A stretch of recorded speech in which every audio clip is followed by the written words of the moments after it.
welcome back to They Did What? Your source for the internet's craziest, most entertaining stories, where I go over them, analyze them, and most certainly make fun of them. Today, gonna go over a story titled, I Ghosted My Family and My Fiancé After What My Sister Did. And guys, this story, which I'm gonna go over, is definitely a very sad and unfortunate example of the lengths that women will go to when they're crazy jealous of one another. And it doesn't even matter if it's a girl's own family, her own sister, what they'll do.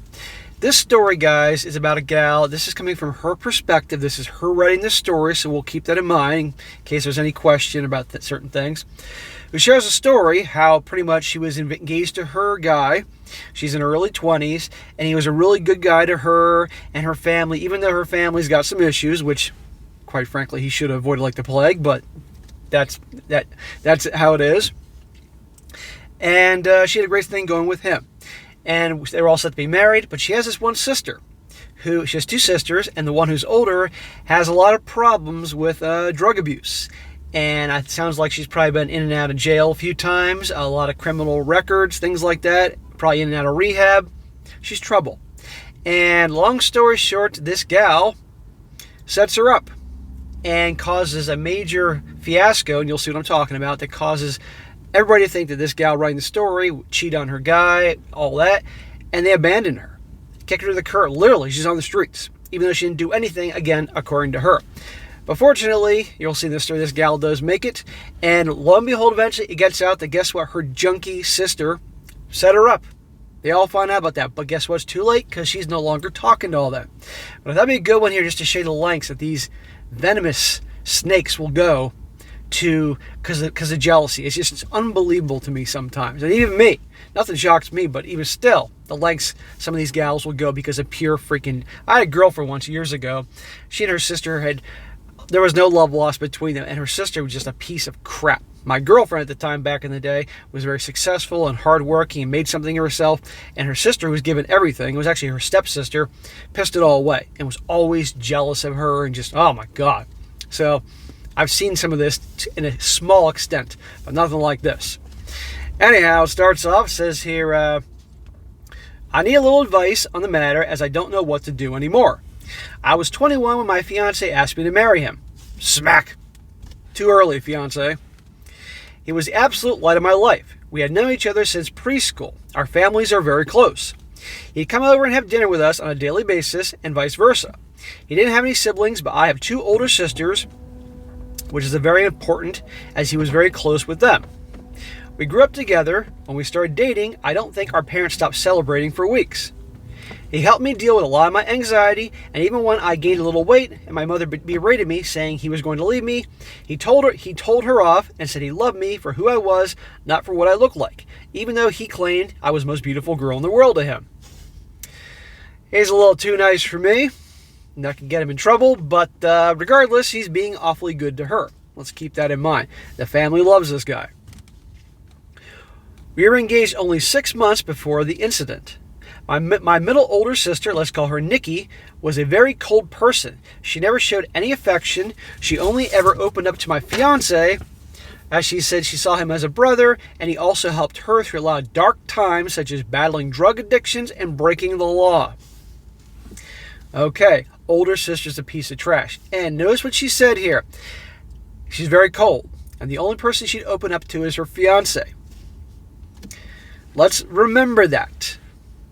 And again, the breaking the law and drug addictions. And by the way, I want to mention something here. Any of you guys ever dealt with people that were drug addicts or alcoholics and seen them go in and out of rehab and all that? You learn pretty quickly that pretty much, how do you know when a junkie's lying? Their lips are moving. They're compulsive liars. They're master manipulators.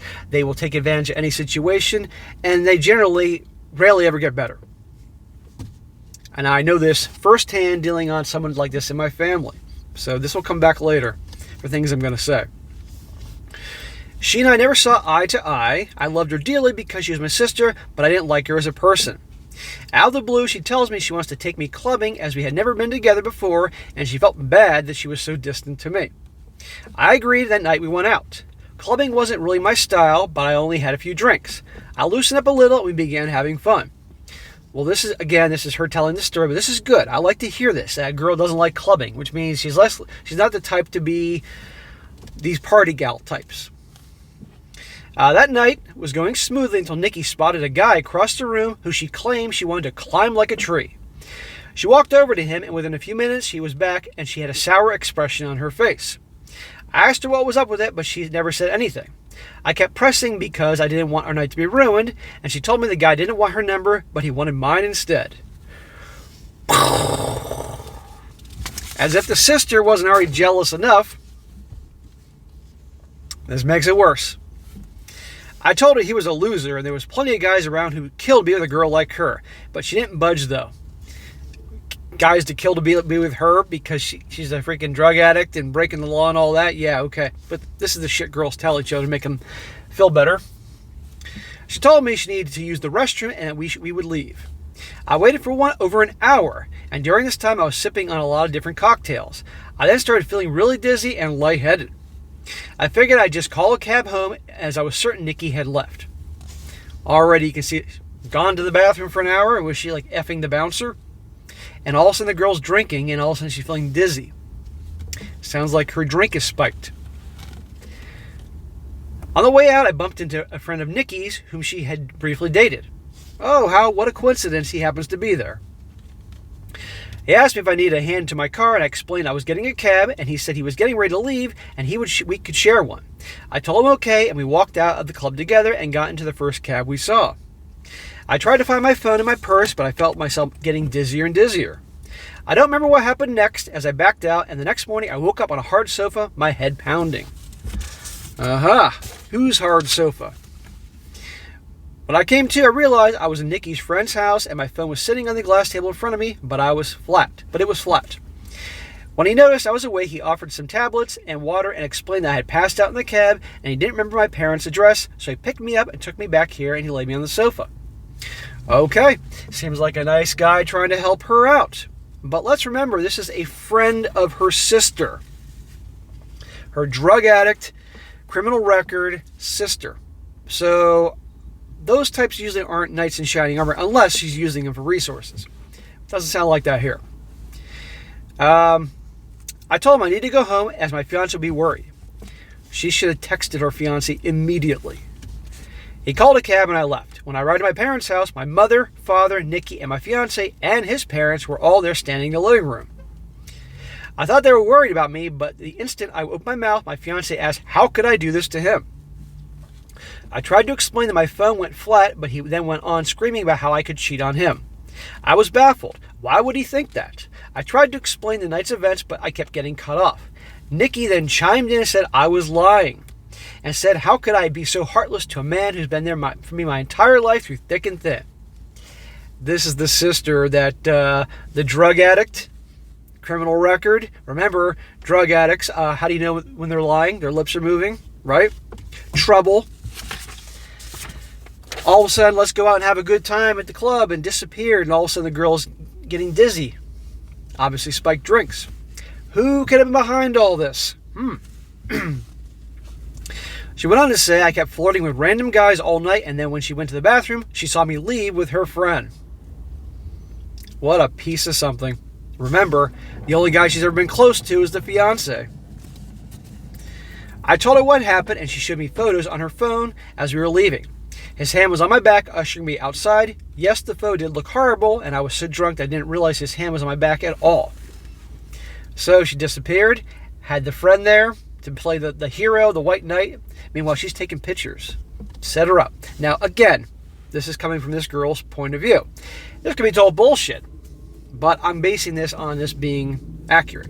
And by the way, as this whole thing is going down, it doesn't sound like this girl in any way is a carousel rider or a party girl or anything like that. So the family should have reason to at least hear her out and not listen and believe what her piece of crap a-hole sister's saying. Unfortunately, as drug addicts are master manipulators, finding the right moment to cause a scene. My fiance was so angry he kept shouting, and his mom and mine were both crying. I then asked Nikki to call her friend, and he would confirm that nothing had happened, but when she called him, he told a completely different story. He said I begged him to take me back to his house, and when we did, we slept together multiple times. Oh boy. All complete setup. I saw red and started crying and yelling at Nikki because I knew she had organized this whole thing to make me look bad. I begged my fiancé to believe me, but he just shook his head and left. When everyone had cleared out, my mother slapped me across the face and told me to get out.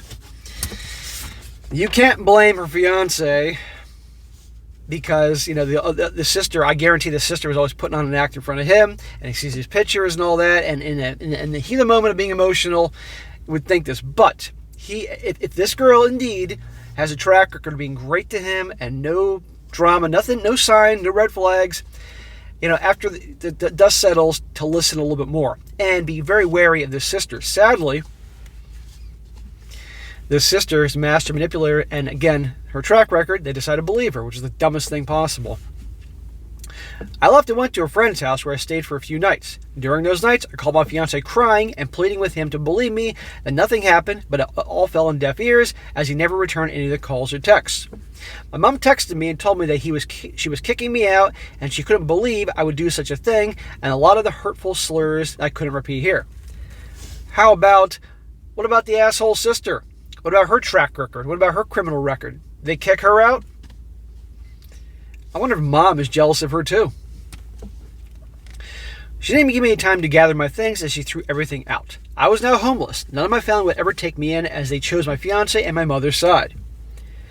You mean sister's side. I was homeless and single in less than a day and a half, and my entire world had taken away because of Nikki's lies. Now for weeks, I tried everything to get my fiancé back and my family. The limit for me was when Christmas time had come and I went over to my mother's house to try and reconcile. I was sleeping from couch to couch during this time. When I got to my parents' house, I knocked on the door, but no one answered. My friend then called me and told me that she just saw on Facebook that my family were in another state celebrating Christmas, and they had posted pictures online. Everyone was there, my sisters, parents, grandparents, and even my fiancé and his family. I bet you that sister was putting the moves on her fiancé. When I myself saw the photos, I couldn't stop crying as they all looked so happy. I cried for days and days before deciding to block them all. I even returned my engagement ring. Good. Again, if this is all accurate, good. Cut them all off. It's horrible. Time to move on. And show them by moving on and being successful. My friend knew someone a couple hours away who was looking for some help in his restaurant, and he even had living arrangements above where he worked so I could get rent at a cheap price and work at the same time. I wanted to start over my life as it hurt me that no one took my side and they all left me to fend for myself. I was able to move on pretty quickly and was doing well. The apartment was tiny and I had to work 10 plus hours almost every day, but I was able to save a lot of money. Just like I tell the guys in these stories, if you're determined and you can make it happen and turn your life around. I'm not living in the apartment anymore. I was able to rent a much nicer condo, but I'm still working at the restaurant as an assistant manager. Now it's been roughly 2 years since I left and have not spoken to any of my family. I have no idea what is going on with them until I got a knock on my door. It was my ex-fiancé. I was shocked to say the least. All these feelings came rushing back and all I wanted to do was jump into his arms. But then I remembered all the pain I had felt and tried to slam the door in his face, but he stopped it and asked that I let him in to explain. What could he be there for? What is there to explain? But then I remembered the pain I had felt and tried to slam it. Read that part. He said that Nikki had gotten married and that she had confessed that she lied about the situation because she found someone who she loved so much and realized what a horrible thing she had done. There you go. Well, he certainly feels like an ass, as well as the family. Now, again, the sister, drug addict, in and out of rehab, obviously, criminal background. That junkies, how you tell when a junkie or an addict is lying? Their lips are moving. All that because she was jealous. But now this girl got a man. She's happy. So, okay, I'll admit this. Fucking trash. I asked how he found me and said my friend told him. My entire family had been trying to get in touch with me and wanted to see me. I told him I needed time to see if I even wanted to have them in my life. He left and I have been a mess since. I don't know what to do. I know I will never ever forgive Nikki. She could rot in hell for all I cared about, but it's hard because my other family and fiance didn't know she was lying. But I also felt like they abandoned me too quickly without letting me explain my side. I don't know if I should forgive them. Any advice would be much helpful. Thank you for taking the time to read. Now, I'm going to read a bunch of comments here, and you're going to see how Reddit... God, it's fucking hot here today. October's crazy, Massachusetts. You have some days in the 80s, some days in the 70s, some days in the 50s, back and forth, back and forth. I'm going to read a bunch of comments here, and you can see what they think about this. But I got to say this. If what she's saying is totally truthful, completely accurate, this was all done, and again, she has no history of being like the gals that talk about in the story. If she wanted to have nothing to do with him at this point, I wouldn't blame her in the least. You cannot blame her. What I would do is I would go find the sister's fiance, the dude that she's marrying or married, and tell him about the sister, about all this. That's the least you can do. Now, one guy says, frankly, I do not think I could forgive your ex-fiance or your family for abandoning you so quickly based on an incident that didn't even occur. It's all well and good for them to be sorry, but they didn't have to completely reinvent themselves on their own the way you did. I wouldn't be quick to forgive or forget. Another guy says, I'd like to add the ex-fiance could have considered she was taken advantage of and raped when she was drunk or drugged, and had no consideration as to whether she was assaulted. Didn't ask if she should go to the hospital to get a grape kit done along with preventative care for STDs or get tested. I understand emotions can run high, but I bet he knew what kind of person the sister was if he literally helped her through a drug addiction and other issues. For clarity, being addicted to drugs isn't the problem, but the person that her sister is. Exactly. There's no way he's not familiar with the type of person she was and the types of friends she might have. He deserves 0 second chances. He says, I only mentioned her fiance, but all this applies to her family as well. Right. The fiance, who's ought to know darn well what she's like, who she hangs out with, all that. You're going to believe her? I mean, it really is a shame. I mean, if anybody should not, and her family, just whoosh, done. Not that their family doesn't know her sister's a piece of garbage too. Another guy says here, I wish somebody had advised you to go to the hospital and get a drug tested and a grape kit after it happened. Nikki's friend basically confessed to raping you, and you were blackout drunk. There was no way you could have consented. It would have proved you were drugged and hopefully shown there was no intercourse. There you go. And if it wasn't a setup to think that your own sister stood there and took pictures when somebody took her drunk sister away. A true friend would have intervened, not recorded it. Anyone with half a brain could have seen from space that this was orchestrated. She drugged you, left you alone, and then recorded her friend leading you away. She facilitated your assault. That's pure evil, and she should be in jail for that. You're damn right. I'm so sorry this happened to you, and unless Nikki apologized to you herself, I would have nothing to do with your monstrous family. Heck, even then, I wouldn't leave them all in the past. What they did was unbelievably cruel. Yeah. And there's no forgiving. If anybody in this situation is unforgivable, it's the sister. And yeah, she can rot in hell. And the last one says, I'm pretty AF, and I would request a meeting with the family and sister's husband in front of him, and I would tell him how she drugged you and gave you to a stranger to do whatever while you were drugged. How even after making you homeless, jobless, supportless, she still let you go on for years and enjoy Christmas while not knowing if you were in a ditch somewhere. Blow up her life. Also, you don't owe them anything. They're all horrible people. Yeah, that's what I said. Go tell her fiance now. Let him know what he's getting into. I think that is the very least. He deserves that. So, there you go, guys. The crazy one. A perfect example of the lengths some gals will go out of pure freaking jealousy. It's unbelievable here. And again, like I said, I witnessed some of this. Not like this, but with a girlfriend from way back in the day, sister. Good Lord. All right, guys, that is it for today. Be sure to comment down below. Let me know what you think about this. And be sure to like the video, share it with your friends, and subscribe. And I'll catch you next time.